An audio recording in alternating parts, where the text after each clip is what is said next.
Yeah, champion gear that I rock, you get your boots knocked, then attack you like a picnic, lock shit down, cause I come and freaks the sound, hardcore, not sure to get you working like six packs, killer bees attack, flipping what, murder one fat tracks, alright, I kick it like a rap. Alienated teens with special powers. Let's go!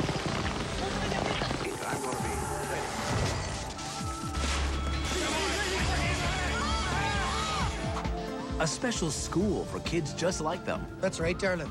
We're mutants. teaching them how to save the world. Well, your priorities are shifting, darling. We're training you to be a superhero.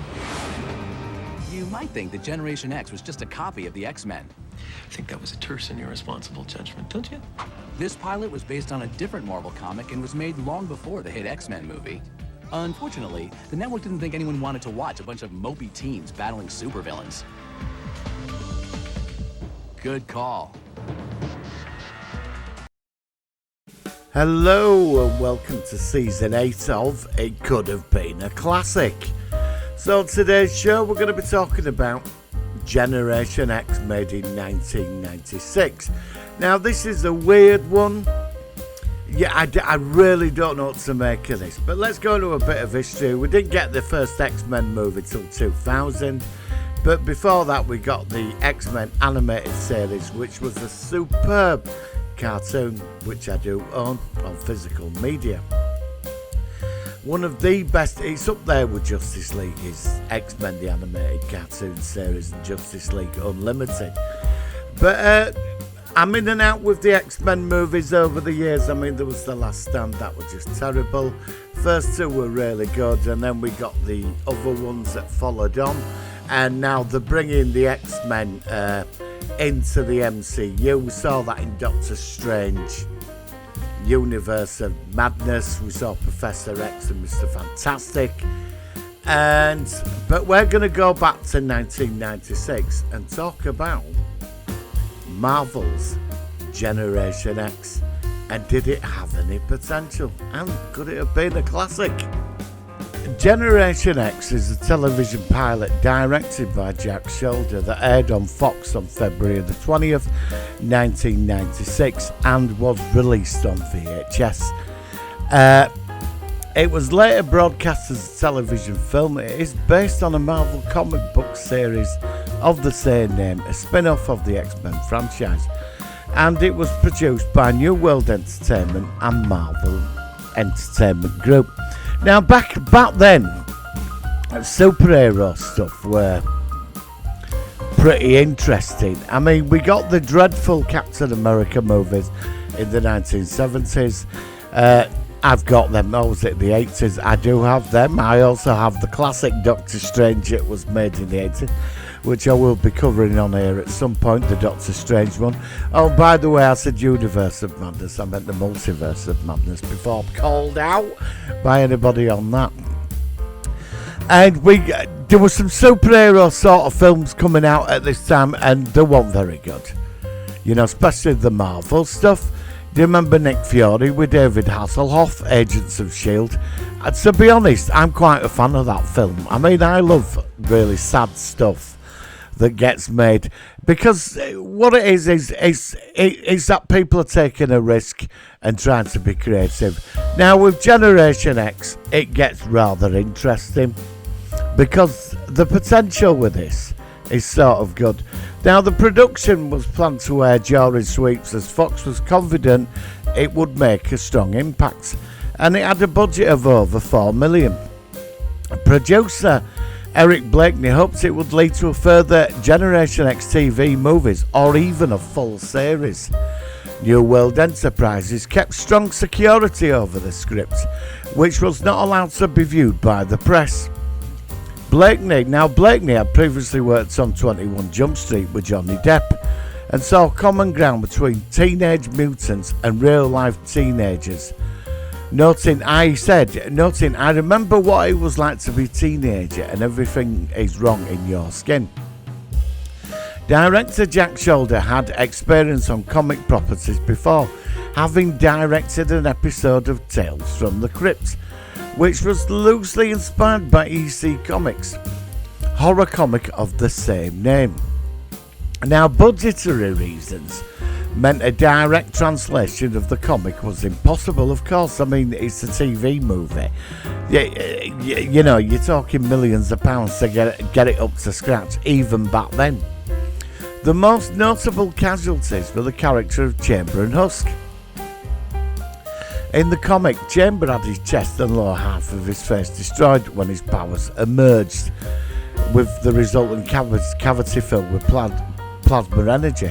Well, Husk sheds her skin, revealing an epidermis of a different composition underneath. Instead, the film producers consulted with Generation X comic writer Scott LaBelle to create two new characters, Refrax, played by Kurt Pistorius, and Buff, Ali Hicks, and suggested that if they proved popular, they might be added to the comics itself and featured in Toy Biz X-Men's action figure range. Now, I've not read X-Men in years. I only buy omnibuses now. I used to be comic mad, and at this time I was collecting comics. But it's I'm not like where I was in comics, so I don't know if these characters were brought in to the comics. Other changes were made to the characters in the development of this film. Jubilation Lee, for example, was not portrayed as a character of Asian descent, even though Jubilee is in the comics, and broadcast series having portrayed her as Chinese American. Two new characters, Buff and Refrax, were created to replace the characters from the comics. That's because it was cheaper. I don't know why they don't say that, but there we go. The filming was shot in British Columbia over the course of 24 days. Now, the connection to the X-Men movies. The mansion used for the Xavier Institute is Hatley Castle, which was also used as the Xavier School in the films X2, X-Men Last Stand, Days of Future Past, Deadpool, X-Men Apocalypse, and Deadpool 2. So there is that connection. Now, is this part of the X-Men universe, or is it you know, today everything's a parallel timeline universe or whatever. This is set in between different realities of movies and the comics. Now let's see the release before we go into the plot. Just before the release, the TV special was testing waters for a series of TV movies instead of a TV series. Generation X was broadcast on Fox as part of Tuesday Night at the Movies. The movie turned out at 72 out of 108. That's bad. So that was it. It got released VHS. I ended up in the video library, saw the cool poster, went up there and I thought, I am renting this.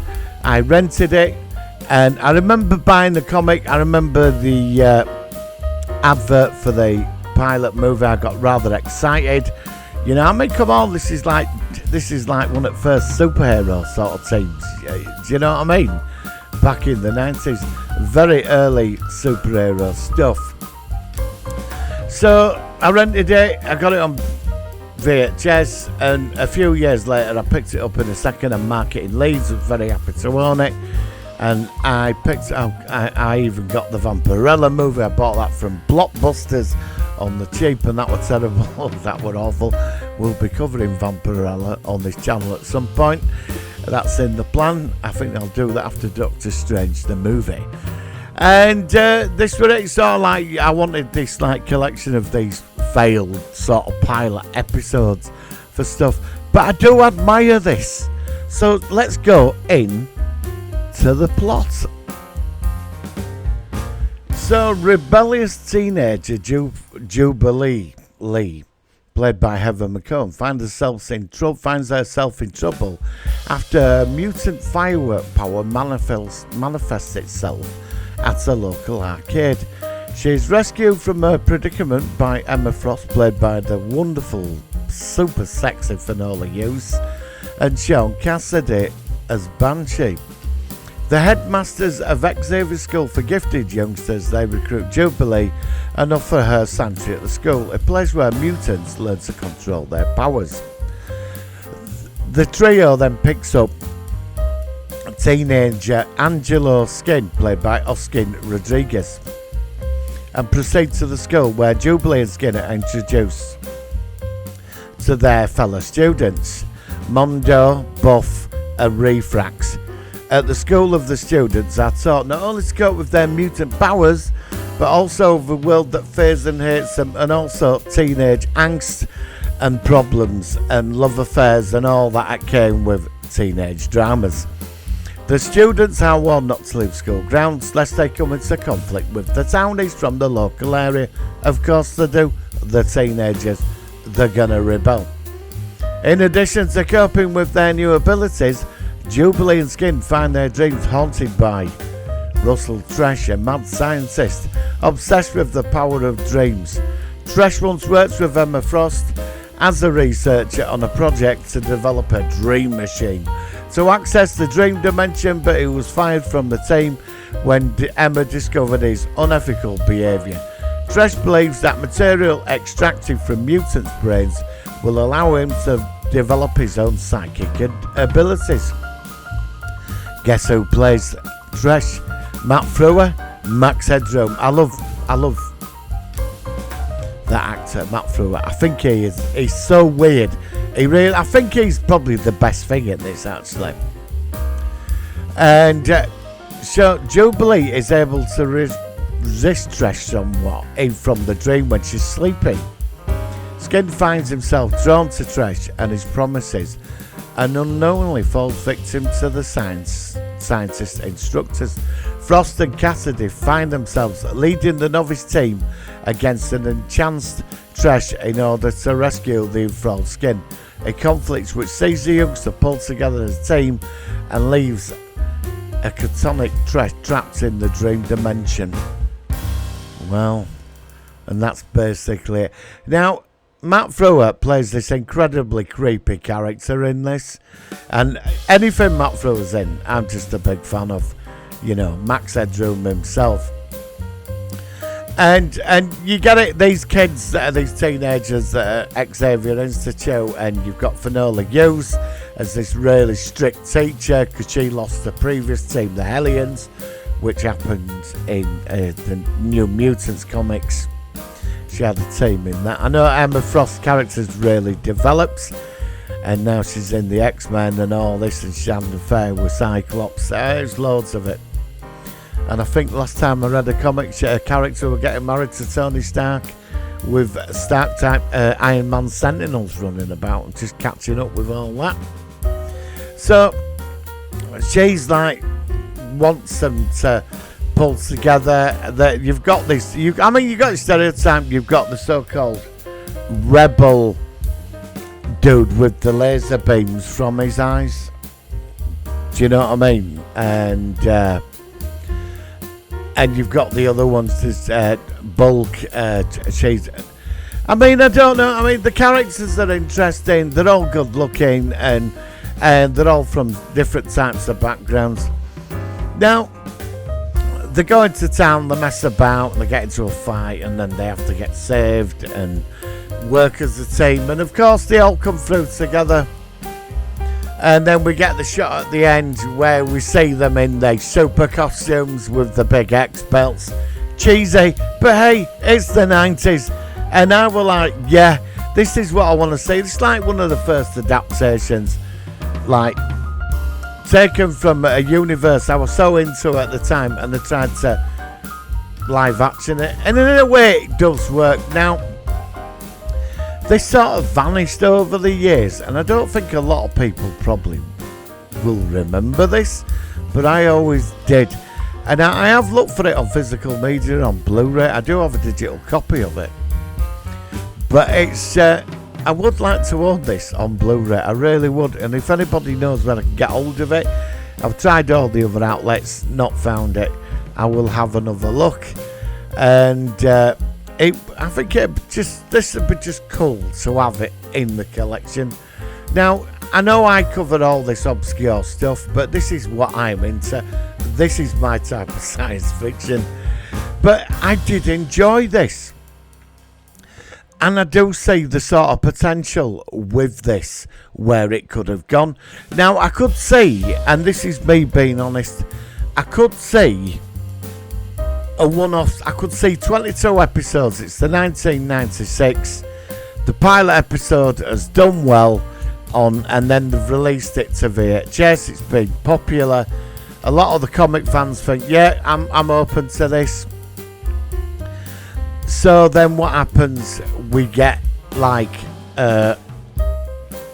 22 episodes, 23 with the pilot, and well, no, 24 because the pilot would be 2 episodes, wouldn't it? So like we get 24 episodes of Generation X, and we see the character development, Finola Hughes, secrets in the past, teenage angst, the families, even the odd X-Men character who could turn up. They're at the Xavier Institute, the X-Men disappeared. I mean, there is potential with this series. There really is potential with it. And I could see like a one-off season being done of this. I really think it were that good. I think it would have been cancelled after first season.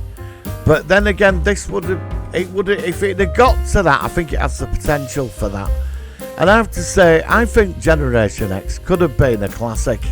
Now, you might, I know, it's bad, but I've watched this recently, and I've not seen it in a long time. And I have to say, it brought memories back for me. You know, did this, and I really enjoyed it.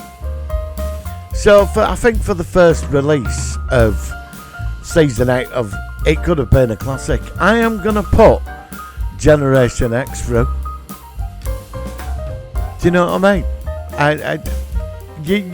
Yeah. Not only because I fancy Finola Hughes like that, she would, you know, but it had potential. All right, the cheesy costume scene at the end, I get that. I really do get that, but they could have worked around it. Do you know what I mean? So I'm gonna say it. I am gonna say it. Generation X, you are a classic.